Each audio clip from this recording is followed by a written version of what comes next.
everyone, it's Justine. In this video, I'm going to share with you 3 ways to protect and clear your energy and why it's super important.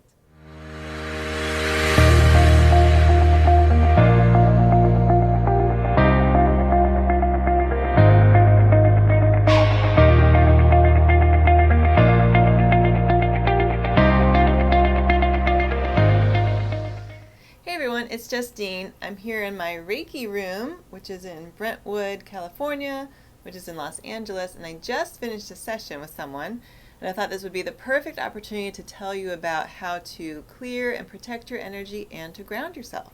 One question you might be wondering is why in the world is it important to protect our energy in the first place? Like, what's the point of that? So we live in a world of energy. Everything is energy. Our thoughts are, our emotions are, everything is energy. Okay, Einstein figured this out a long time ago. I'm not a physicist, I'm not a scientist, but I've just learned over the years, especially over this last year with practicing Reiki and being a Reiki Master, that everything truly is energy. So it's very important to be in tune with our own energy field and really get in tune with like what's your energy and what's not.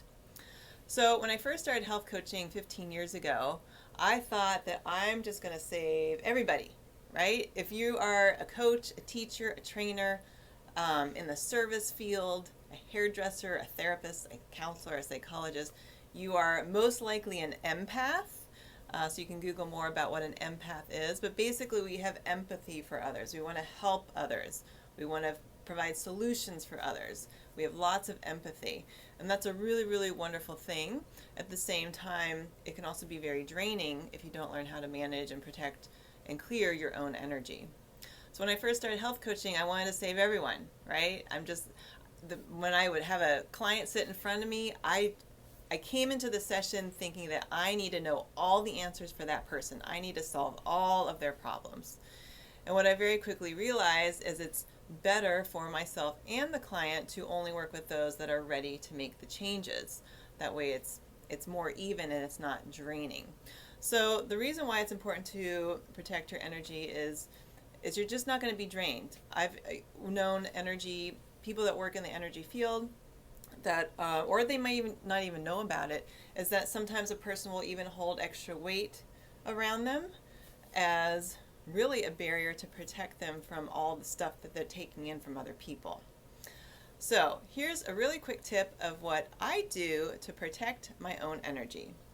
And I learned this recently. I went to an energy healing conference this past August in Utah, and I also went to a workshop here in LA, and they both said that had the same suggestions. So I've implemented it into my own world, and it works really, really well. So the way to protect your own energy is to create a filter around you. So initially I thought it would be like a bubble. At first my bubble was impenetrable, like it's like out of titanium, like nothing can get in and nothing can go out.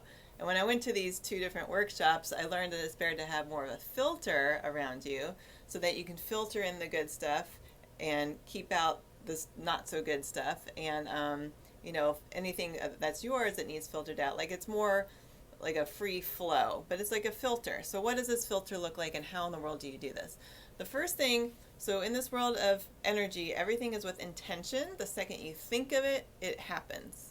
It's done, okay? So what I'll do is I'll just sit here and I'll just imagine this bubble filter around me. Or if you like flowers, you can imagine like you're sort of like sitting in a flower filter. Roses are the highest vibrational flower. And you just like the second you think of it, it's done. This is a great thing to do first thing in the morning before you go out in the world and are around all sorts of people and energies, and especially here in LA, like you walk outside and you're just bombarded with all sorts of stuff. So you just imagine that it's around you and it's done. And then you go about your day, and you might want to like check in with your filter. How do you check in like mentally? Like, how do I feel that it's doing? Sometimes it might get clogged, like it's filtering for you. So what do? Is you'll just like sort of disintegrate it in your mind, or like explode it, or basically transmute it, and then you just put another filter around you, another flower, another cone. I have one client that she has a really intense boss who's not very nice, so her work environment isn't all that great. So I taught her this filter technique. She decided to have like a filter cone that she would put around her every day before she went to work. And the first time she did it, she walked into the room where her boss was, and the boss literally jumped back. Like, he doesn't know about energy, but it was so strong around her that he literally jumped to the other side of the room. And that'll happen. So yeah, so basically you just go about your day and you'll just check in with yourself, and every so often you'll just put another filter around you, and you'll just find that you're going to have more energy, you're going to be clear, you're not going to take in this like other people's stuff, and you'll just feel a whole lot better. So this is a really quick tip too with any of you that are in the coaching business of what to do when you have a client come in. Speaking of the filter, so you have your filter around you, but you can even create an extra filter between you and your client. This is done again with thought and intention. Now the first time I did this, I was a little surprised because if you're coaching someone, you're just like, you want to give. Like, I just want to give you my energy. I just want to give you solutions and give. And I noticed when I did this exercise the first time and the person was telling me their issues, like I was literally leaning forward, like, nodding my head a lot, really, really listening.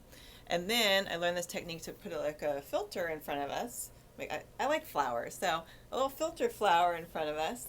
And then that person would continue telling me their issues. And suddenly I could look at that person with a more, at first it was almost like I couldn't hear them.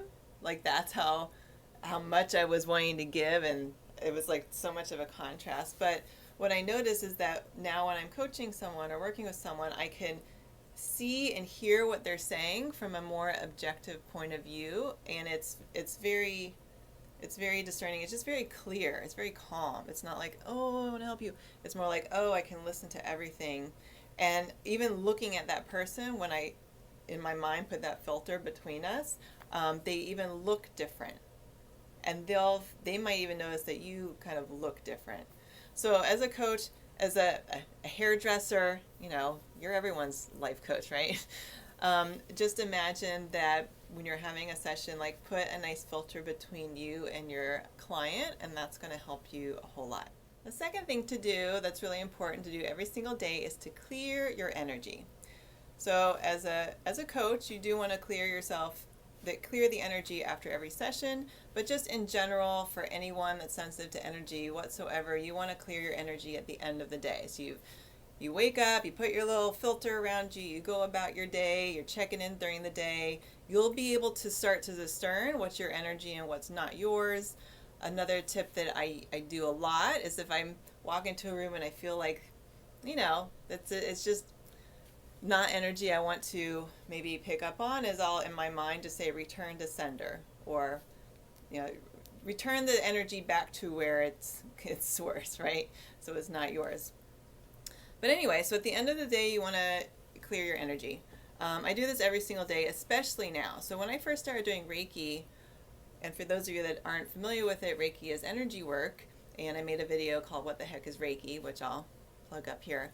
But when I first started doing it, I didn't know why I was so drained.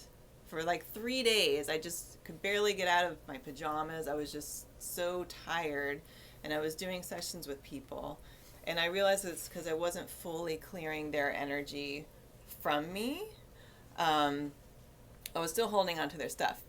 And then what helped me recently is I have a few psychics I like to talk to every so often, really to check in and just kind of, I take all of that stuff. I'll get like little nuggets of information to help me. I don't take anything as, as like permanent, because we have free will and everything's always changing, but I just take these things as little nuggets of information. But the one was telling me that when she did a reading for me, that she saw a closet with all these little compartments with people's name on it, and their stuff was still in there. And that's when she was telling me that I was still walking around with people's stuff, not intentionally, it was just subconscious. So she said it's really important to, like, when you're done with a session with someone, to fully release everything of theirs, because you've done your job. And she's been a psychic medium for like 30 years, and she said that people that are in the energy business or energy field or anything like that, a lot of times they'll develop issues on the left side of their body because they're not fully releasing stuff. So we take energy up in through the right side and out through the left side. So if you're not fully releasing things, a person can develop issues on the left side of their body. So what I'll do at the end of every single day now to clear my energy, and there's several things that you can do. One thing you could do is Palo Santo. I light it, sort of just put it in the room, like around me. It's a certain type of wood, and you just light it. It's kind of like sage, but I think it smells better, and I think it's higher vibrational than sage too, from what I've read. So I'll Palo Santo. If I don't have that around, I walk my dog every single evening. So I will walk her to the park, and I will stand with my feet in the grass. If you don't have grass, if you have a beach, floor, a yard, just standing there and just envisioning this like golden light like going through all of you and just like washing you and make everything go down through your feet to the earth and being recycled. Just that visualization. I know it sounds strange. You're like, Justine, what are you talking about?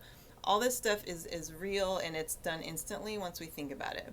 So I'll just stand there in the grass with my dog while she's looking at a squirrel or something, and I just envision, light clearing me, cleansing me, everything going out of my feet into the earth, and I feel immediately lighter and better. Other things I'll do, if I'm unable to do that, is salt. Salt is very, very, very cleansing for energy. If you could jump in the ocean, like that's the best thing. If you can take a salt bath, like Epsom salt bath. If you don't have a bathtub, what I'll do is I'll take coconut oil and put sea salt in it. I made sort of a mixture. So in the shower, I'll just like rub salt all over. And I just imagine everything going down the drain from the day. That's another thing that you could do. What are some other energy clearing things? Crystals are always helpful, especially clear ones. Like this is selenite, just to always have like around you, around your space. Clear quartz is good. But I think that the thing that's helped me the most is after a session, I will literally envision my closet and make sure it's perfectly clear and bright and empty. That means my session is completely done with that person. I'm not carrying any of their stuff anymore. I will do the Palo Santo. I will envision everything cleansing out of me into the earth, and I will ground myself every single day and step my bare feet on the ground. That's really the best thing you could do. Even if you're too much in your head for the day, go step in the ground and just, it literally will ground you. Like all the thoughts up here will go down, and then you'll feel a lot more balanced. And the last tip, which I sort of alluded to in tip number 2, which was a lot of tips, is it's important to ground yourself every single day. What are some forms of grounding yourself? Like I said, placing your bare feet on the earth in some way, shape, or form.